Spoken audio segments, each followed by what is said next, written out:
Et pour aller plus loin sur ce sujet, le directeur de la lutte contre la maladie au ministère de la Santé est avec nous, Dr Brice Bikaba. Bonsoir. Bonsoir, M. Kindo. Merci de venir répondre à nos questions. Est-ce qu'à ce jour, vous pouvez nous faire le point de la maladie sur le territoire burkinabé? Merci de nous donner l'opportunité de parler de ce sujet qui est préoccupant au niveau national, la situation épidémiologique de la dengue. Il faut dire qu'en 2016, nous avons tous noté que le pays a été frappé par une épidémie de dengue. Et depuis lors, nous avons tiré les leçons de cette épidémie et nous avons mis en place un système de surveillance épidémiologique, si bien que depuis le début de l'année, nous avons pu observer comment se comportait l'évolution de la courbe épidémiologique. Et depuis 5 à 6 semaines, nous avons noté que cette courbe avait tendance à une hausse, donc depuis le mois d'août, ce qui nous a permis donc d'alerter les autorités, de soumettre des propositions. Et comme vous l'avez vu au cours du Conseil des ministres donc, du 27 septembre passé, nous a donné mandat donc, de mobiliser donc, les partenaires pour des actions contre cette épidémie. Effectivement, nous sommes en situation épidémique. Et cette épidémie est beaucoup plus centrée donc, dans la ville de Ouagadougou, dans la région du centre, où nous avons plus de 85% des cas de l'ensemble du pays qui proviennent de cette région. Oui, et cette année, est-ce que toutes les conditions sont réunies pour parer à la situation? Est-ce que vos services de santé ne risquent pas d'être débordés? Il faut dire que, comme on le dit, une épidémie, le plus important dans une épidémie, c'est de toujours trouver les moyens de riposte contre cette épidémie. Nous avons donc une documentation en rapport avec l'épidémie de dengue et nous avons préparé un certain nombre d'actions pour préparer une éventuelle épidémie, compte tenu du fait que l'épidémie de 2016 avait eu une grande ampleur. Et quand on sait donc la transmission transovarienne donc, de cette maladie, on s'attendait à ce que cette année également, nous puissions être en mesure d'être confrontés à une autre épidémie. Donc les dispositions ont été prises pour donc, faire face à cette épidémie. Et vous aurez constaté que depuis 3 mois, nous avons commencé à intensifier les mesures de communication pour informer la population sur les mesures de prévention contre cette maladie.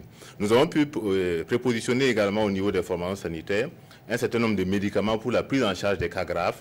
Ce qui fait que dans l'ensemble des régions, les médicaments donc, sont prépositionnés, dans la limite bien sûr de la mesure de nos possibilités. Nous avons pu prépositionner également les tests de diagnostic rapide que nous avons acquis, qui certes sont insuffisants, mais qui nous avons donné comme directive de les administrer gratuitement. Et nous attendons encore donc, bientôt un arrivage encore de tests de diagnostic rapide, mais nous demandons à ce que effectivement les directives puissent être suivis. Sinon, même si nous en payons 100 000 à 200 000, ces tests ne seront pas donc, suffisants. Le test n'est pas un test de dépistage, mais on doit suivre donc, les directives d'administration de ces tests-là. Donc il faut, devant les signes, notamment la fièvre, et des symptômes tels que donc, les maux de tête, les douleurs articulaires, les douleurs musculaires, les vomissements, il faut aller consulter.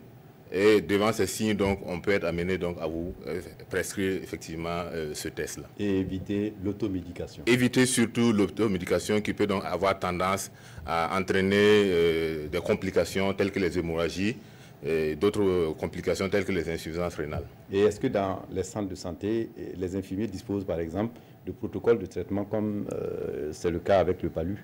Oui, nous avons mis à leur disposition des centres de santé des directives de prise en charge. Mais mieux, nous avons pu élaborer cette année donc, un guide de diagnostic de traitement de la dengue que nous avons reproduit et qui sera bientôt disponible dans toutes les formations sanitaires. Et au cours de l'année en 2016-2017, début 2017, nous avons pu orienter tous les prestataires sur donc, la dengue, si bien qu'aujourd'hui, la dengue n'est pas quelque chose d'étranger au niveau donc, des prestataires. Les prestataires sont beaucoup plus formés pour pouvoir donc prendre en charge de manière correcte les cas de dengue. Ce qui est préoccupant, c'est les cas qui sont compliqués.